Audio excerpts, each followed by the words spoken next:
What's good, YouTube world? It's Coffee, back with some more hip-hop news. Wild busy today, so I didn't get this blog out. Wanted to get with y'all earlier on this one, but here we are now. So let's talk, man. And first up, we got Swizz Beatz. I don't know if you guys saw this, but this was absolutely hilarious to me. Swizz recently did an interview, right?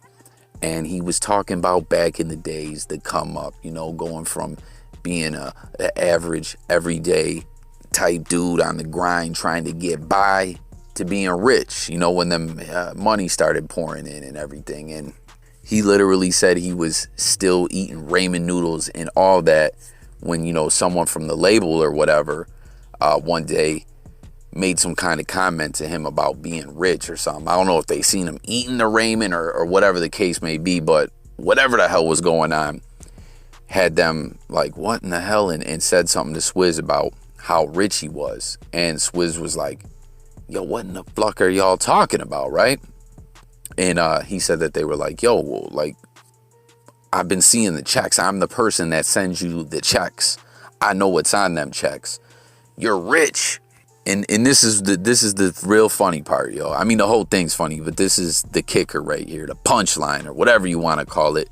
Swizz said that he actually thought that the checks were fake because coming up, you know, struggling to get by, not having money growing up, I believe he said his grandma or someone in his family, like, always had him save the what are them joints called? Them, like, it's like a scam, publisher clearinghouse or whatever. You get all that ish in the mail and just different BS like that they used to put them in a shoebox or whatever the case was. Like, that's all Swizzy knew about checks. He didn't understand, you know. When you hear the story, you're like, yo, Swizz, what the fuck are you talking about? Like, you know, the issue worked on was making money, making revenue. You knew you had to get paid, but I guess he just truly didn't understand the way it went, you know. Like, when you hear it, it's ridiculous, but I feel him, yo.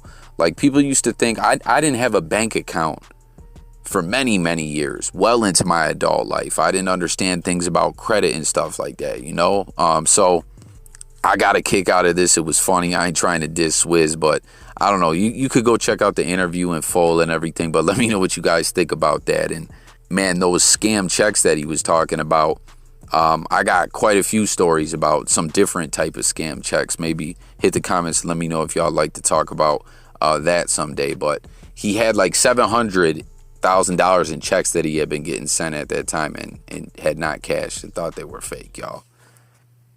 Now check this out. I'm going to need all the hip-hop fans, the hip-hop heads, period, but especially those from out there on the West Coast, from the Bay Area, to tap in the comments, and all the hip-hop heads that have been around for a minute, you know what I mean, that really remember the late 80s, early 90s and all that, to tap in on this one, because I came across this interesting post on social media from this account that is all about the Bay. It's like SO Oakland, okay?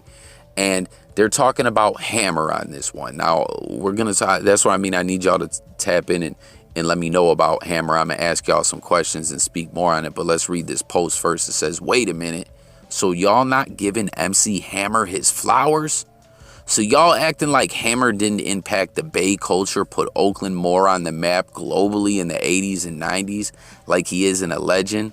Dude is from East Oakland, though.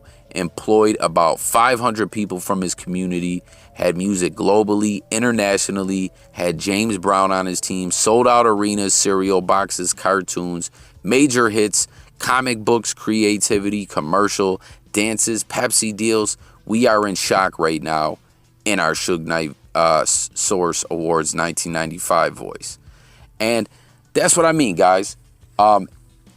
Do you consider MC Hammer a hip-hop legend, a Bay legend for those from the Bay, and all that? Like, let's discuss this. As you heard what they were saying here, Hammer did crazy numbers, put a lot of people on, you know what I mean? He's from the hood, from East Oakland, broke a lot of walls down as far as like the endorsement deals like they were talking about, cartoons, cereals, Pepsi deals. Like, Hammer was huge, man. Hammer was huge, But why I'm asking this, obviously this person is kind of saying too that Hammer gets left out of a lot of conversations.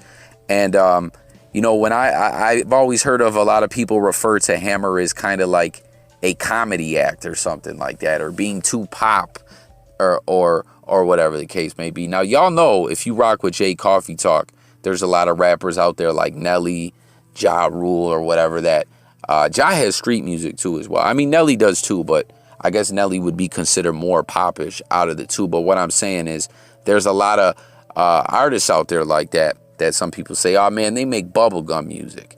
And don't get me wrong, some stuff is kind of too popish for me, but I can respect hit songs and pop songs like that. You know what I mean? Even stuff coming from outside of hip hop. Like a hit is a hit, but I just really want to know, how, like, especially like I said, the people from the Bay, because I love hip hop. Y'all know that if you rock with Jay Coffee Talk. But like when it comes to the Bay, I think of course, E40, Mac Dre, Too Short, JT the Bigger Figure would even be up there for everything he did, even though he's wilding these days from every time we see him. Would Messy Marv be on that list? I know he's more in the newer generation and he's had hits, but you guys get the point I'm saying. I'm naming all these different names from people out of the Bay, but whenever I hear people talk about Bay artists, and once again, R.I.P. Mac Dre, I never hear anyone bring up Hammer. So this post really had me thinking, tap in and let's talk about this for real, y'all. And Hammer was huge, right? But for those that really, really remember that era, like I remember Hammer when I was a kid, okay? But some of it is kind of foggy. And, you know, it even goes back earlier than that. So what was that run that Hammer had like to y'all? How epic was it? You know what I mean? Like, describe it, tap in. Is MC Hammer a Bay legend? Now, moving along, guys, Dtay, okay? I know a lot of y'all got to remember this guy. Came in the rap game with Young Buck. He's still repping G-Unit South. Recently, maybe a month ago, he bumped into Young Buck. He ain't been feeling Buck for a while. You know, he said Young Buck snaked him out here. There was that incident in front of the club where they were going at it, arguing or whatever. He was wilding on Buck. And it's like, it seems like everyone locally don't fuck with Buck out there. Cook Up Boss, Starlito, all them dudes. No one seems to like Buck. And listen, I always let y'all know I rock with Buck as far as like musically, he's dope.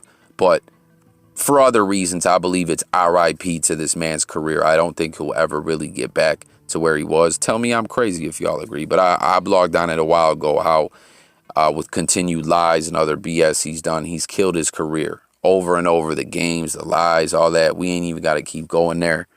But Dtay's been making new music, trying to get back, get to the bag, get back on the grind or whatever.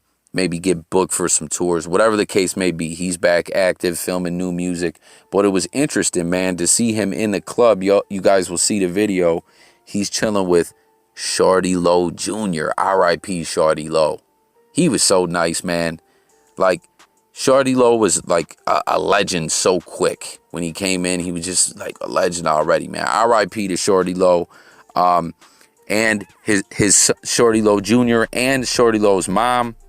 And Shawty Low Jr., you'll see over here a picture of him as well. He's getting into the rap game. He's got a track out there with Ray J. So I just thought this was interesting. Are y'all familiar with his son? What do you guys think of Dtay? Do you think Shawty Low Jr. can do something in this rap game? Let's discuss it, y'all. The South, a lot of hip-hop fans got a lot of love for his pops. So maybe he can pick up on that momentum, you know? Now listen, getting back to Young Buck, as I was just talking about him, Buck's got another track out addressing 50 Cent called Public Opinion, and in it, he's going in and letting them know how, like, Fifth, all the ish he talks and all this and Public Opinion, he's unfazed by it. But like I was just saying, that it's the exact opposite. Buck is fazed all by this, you know what I mean? Buck can't live with himself. Buck continues to tell lies, and then lies on top of lies. It's just gotten so ridiculous. Y'all know how it goes when you tell one lie. You got to build off that lie or keep the lie going, or half-ass change it, like if you get caught up. You know what I mean? Buck has just been living a lie, and it's a mess for this guy. But he's got this song out, like I said, Public Opinion, saying he's unfazed, and it's like, nah, man, you're totally phased. Y'all let me know if you guys agree. Let me know if you like the track. But I just think Buck just had dug himself a hole so deep. Like I said, a couple months ago, I made that video when he lied on some other shit again. R.I.P. to Buck's career. You could tell me I'm crazy. I know he dropped new music, but I could give you even more reasons why. Like, it's a wrap for Buck's career. But y'all let me know what you think about this track. And listen, guys, this is the last topic we got to get into, okay? We were just speaking on the game yesterday, okay? How Game's been all over in the headlines, doing a lot of ish to try to get noticed, to try to get blogged on, you know? And now he's come out of retirement again. You know, he's on this 72-bar Assassin song off DJ K-Slay. We know he's hurting for money. He's still out here doing these fake-ass mixtapes. Scam. It's a scam. It really is. I can't believe these artists are still going for it. You know what I mean? Now Game is actually talking on the tracks a little bit and posting them on his Instagram. But like I pointed out yesterday, he's still posting the mixtapes on his bullshit SoundCloud with no traffic. You know what I mean? It's not a verified account. It's a BS account. So he's trying to get back into rapping.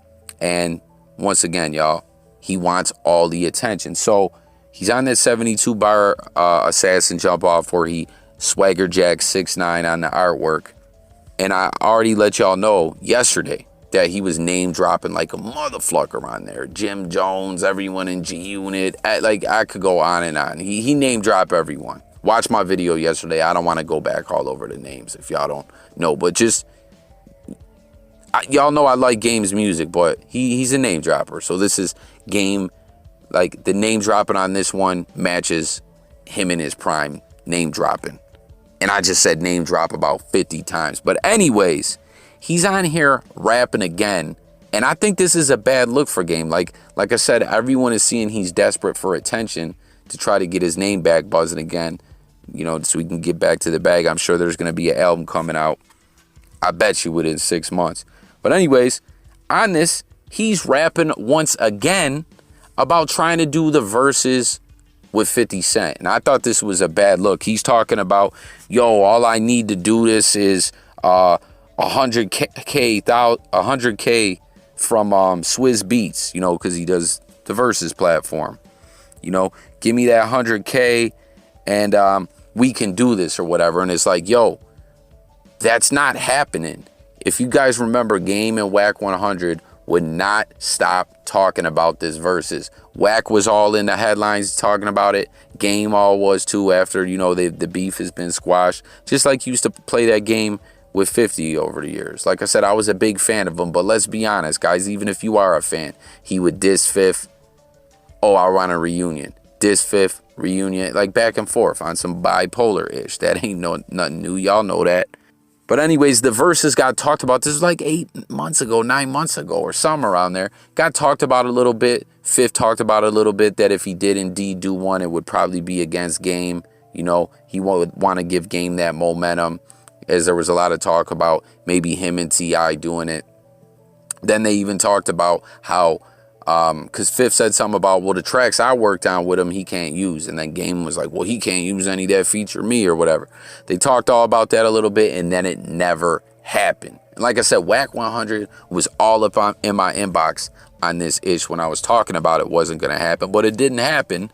And then months and months later, well after it was clear to everyone that it wasn't going to happen, 50 Cent did an interview and was asked about it, and he said, yeah, you know, when that lockdown was in full swing, I had some interest in doing it. But now that I can be back outside moving around, like, Verzuz ain't an attractive thing to me. And here Game is on here still talking about it. Come on, man. Leave it alone, man. Whack. Get your man, yo. But that's all I got, guys. Like I said, I wanted to bring you guys this blog way earlier. This is a long one. I apologize. But we got some interesting topics on this one, especially that Hammer. You know, that Hammer section, y'all. Like, let's talk, man. You know I love to talk music, news, sports, and more. Hip-hop, throwback hip hop, all that, you know, reminisce on the good times. So I really, really want to hear about that, you know, that Hammer stuff. Like, let's go back in the time machine, you know, the nostalgia, the Hammer pants, all that, y'all. Subscribe to the channel. I'm gone.